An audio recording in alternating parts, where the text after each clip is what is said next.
The next question is, in a laboratory, a flow experiment is performed over a hydraulic structure. The measured values of discharge and velocity are 0.05 meter cube per second and 0.25 meter per second respectively. If the full scale structure 30 times bigger is subjected to a discharge of 270 meter cube per second, then the time scale model to values model to full scale value up to 2 decimal places is. Now there are two things, one is model and the other is full scale structure. For the model, discharge value and velocity is given to us, so we can say qm, that is 0.05 meter cube per second, and velocity in model 0.25 meter per second is given to us. And for the full scale structure, which is 30 times bigger, so normally the word we use is prototype, but for here we can use simple full scale structure.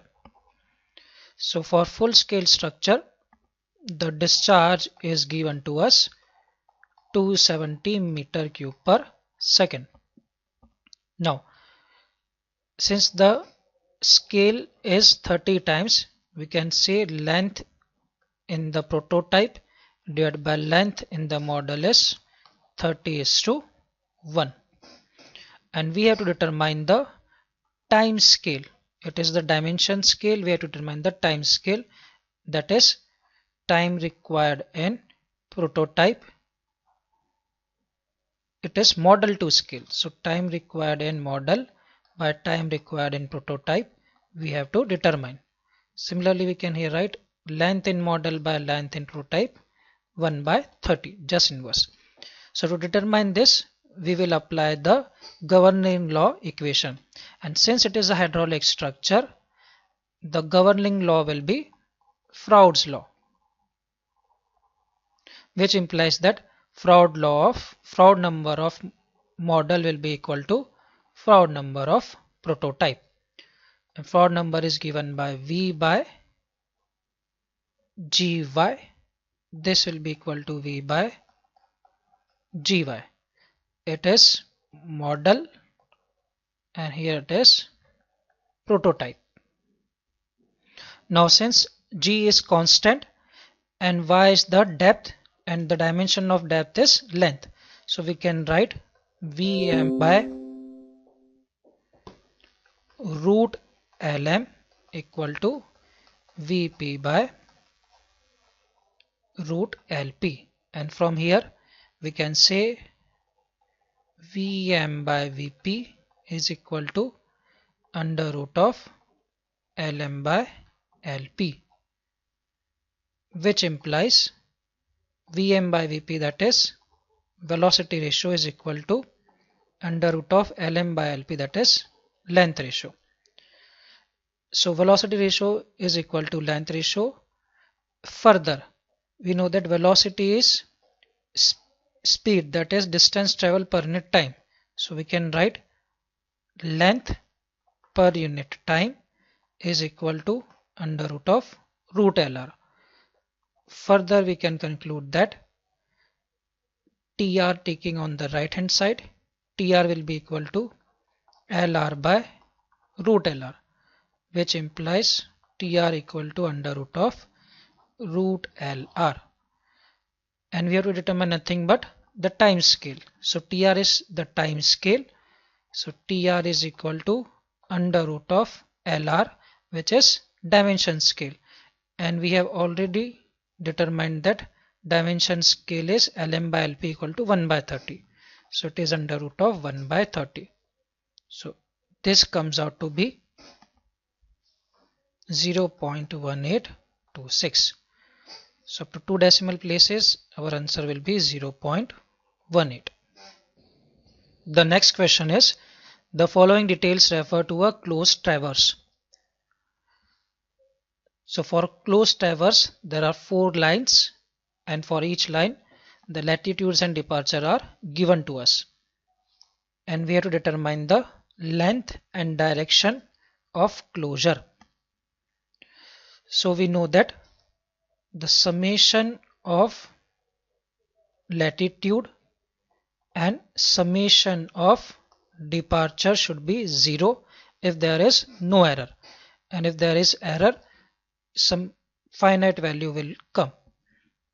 Now, northing and southing refers to latitude, easting or westing refers to departure, and northing is positive, southing is negative, easting is positive and westing is negative. So summation of latitude for PQ, it is southing, so minus 437. For QR northing, so plus 101. For RS northing, so plus 419. And for SP it is southing, so minus 83. So it comes out to be exactly 0. Similarly, summation departure for PQ it is easting, so positive 173. For QR easting, so positive 558.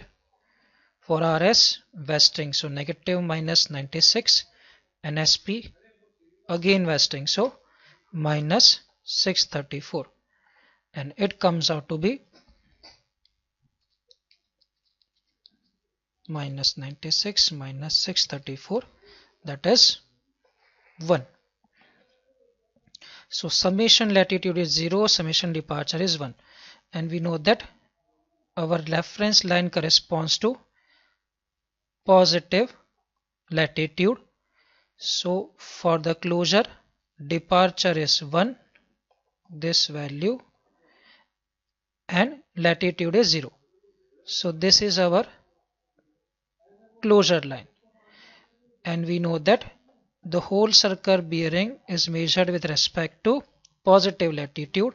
So the angle of closure will be this angle, and it is nothing but 90 degree. So our answer will be, numerically length of closure will be 1, and its whole circle bearing will be 90 degree. So correct answer would be A option. The next question is, a square on the surface of Earth with side 100 meter and uniform height appears as 1 centimeter square on a vertical aerial photograph. The topographic map shows that a contour of 650 meter passes through the area. If the focal length of the camera lens is 150 mm, the height from which the aerial photograph was taken is. Now the concept to be applied is, the scale of photograph is equal to f by h minus h, where f is the focal length, capital H is the height of the camera or photograph, and small h is the height of the object. Now, first of all, we know area in the photograph and the actual area. So scale will be equal to under root of area in the photograph by actual area. This will be equal to under root area in photograph is 1 centimeter square and actual area is 100 meter cross 100 meter.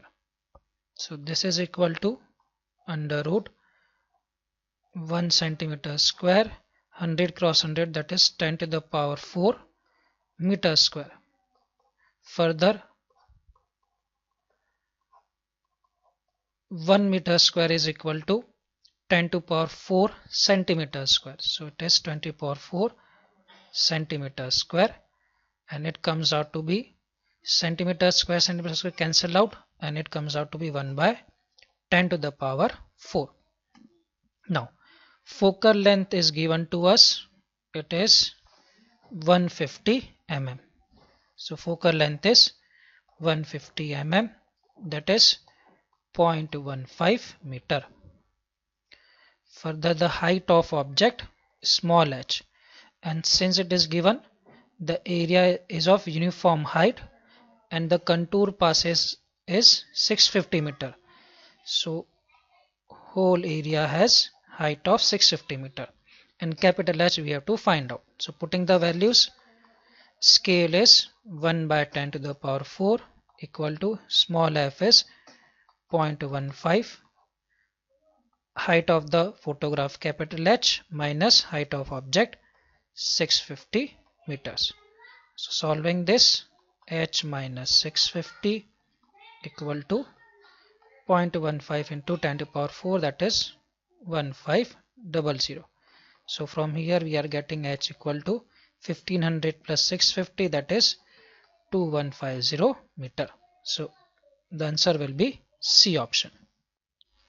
The next question is, a cantilever beam of length 2 meter with a square section of side length 0.1 meter is loaded vertically at the free end. The vertical displacement at the free end is 5 mm. The beam is made of steel with Young's modulus of 2 into 10 to the power 11 Newton per meter square. The maximum bending stress at the fixed end of the cantilever is. So a cantilever beam is given to us with length 2 meter and the cross section is square. So the cross section is square with side length 0.1 meter. So it is 0.1 by 0.1. And it is loaded vertically at the free end. It is the fixed end and this is free end. So it is vertically loaded. The vertical displacement at the free end is 5 mm. So due to load, displacement of 5 mm is occurring. Beam is made up of steel with Young's modulus of this. So it is a uniform beam, therefore the neutral axis will pass through the center of the section. So first of all, we will calculate the value of applied force P. Now we know that for the cantilever, the deflection at the free end, if concentrated load is applied at the free end, is given by PL cube by 3EI. Delta is given to us 5 mm. Force we have to determine. Length is given to us 2 meter. Modulus of velocity is given to us, and moment of inertia we can determine using the cross-sectional properties. So we can first calculate moment of inertia I. It is BD cube by 12, and since both parameters are same, so we can write 0.1 into 0.1 cube by 12. So it is 1 by 120000. Modulus of velocity is directly given to us Newton per meter square, and since we have put 0.1, then the units will be meter to the power 4. Length is also given in meters, 2 meters. So putting the values, delta is 5 mm, that is 5 into 10 to the power minus 3 meter, equal to P into 2 cube divided by 3 into 2 into 10 to the power 11 into 1 by 12. So 1 by 120000. Since we have put all the values in SI units, we will get force in newtons. So it comes out to be 3125 Newton. Now we have to determine the maximum bending stress, and to determine the bending stress we should know the moment. Since bending stress is given by sigma by y equal to m by I. So from here using P we can determine m, and the maximum bending moment will be acting at the fixed end, and its value will be P into L. So m will be equal to P into L, that is 3125 into 2, so it is 6250 Newton meter. Now applying the bending equation, sigma by y, and the maximum bending stresses occur at the extreme point. So from neutral axis, y value will be 0.1 by 2 equal to 6250 divided by I we have calculated 1 by 120000. So from here we can calculate sigma. It comes out to be 0.1 by 2 into 120000 into 6250, and it comes out to be 37.5 into 10 to the power 6 Newton per meter square. So in terms of megapascal, it will be 37.5 MPa. The last question from civil section is, a closed tank contains 0.5 meter thick layer of mercury with specific gravity 13.6 at the bottom. A 2 meter thick layer of water lies above the mercury layer. A 3 meter thick layer of oil with specific gravity 0.6 lies above the water layer. The space above the oil layer contains air under certain pressure. The gauge pressure at the bottom of the tank is 196.2 kilonewton per meter square. The density of water is 1000 kg per meter cube, and the acceleration due to gravity is 9.81 meter per second square. The value of pressure in the air space is. So it is a closed tank. If it would have been an open tank, then the pressure in air will be nothing but atmospheric pressure. But it is a closed tank. So at the top it is air, at the bottom it is mercury with depth of 0.5 meter, above it water with depth of 2 meters, and further above oil with depth of 3 meters. Now gauge pressure at the bottom of tank is given to us. So at the bottom pressure is given to us 196.2 kilonewton per meter square, and we have to determine the pressure in air. So we can write pressure at the bottom will be equal to pressure in the air plus rho oil G into H, that is 3 meter, plus rho of water into G into H of water, that is 2 meter, plus rho of mercury into G into H mercury, that is 0.5 meter. This would be equal to 196.2 kilonewton per meter square. So solving further, Pa plus rho of oil will be its specific gravity 0.6 multiplied by density of water 1000. So it will be 600 into, taking G outside common, into 3 plus rho of water 1000 into 2 plus rho of Hg 13.6 into 1000, that is 13600 into 0.5 equal to 196.2. So from here Pa will be equal to 196.2 into 10 to the power 3 Newton per meter square minus 9.81 into 1800 plus 2000 plus 6800.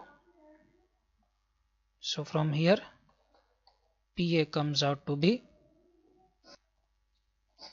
92214 Newton per meter square. So it is equal to 92.214 kilonewton per meter square. So the correct answer would be A option.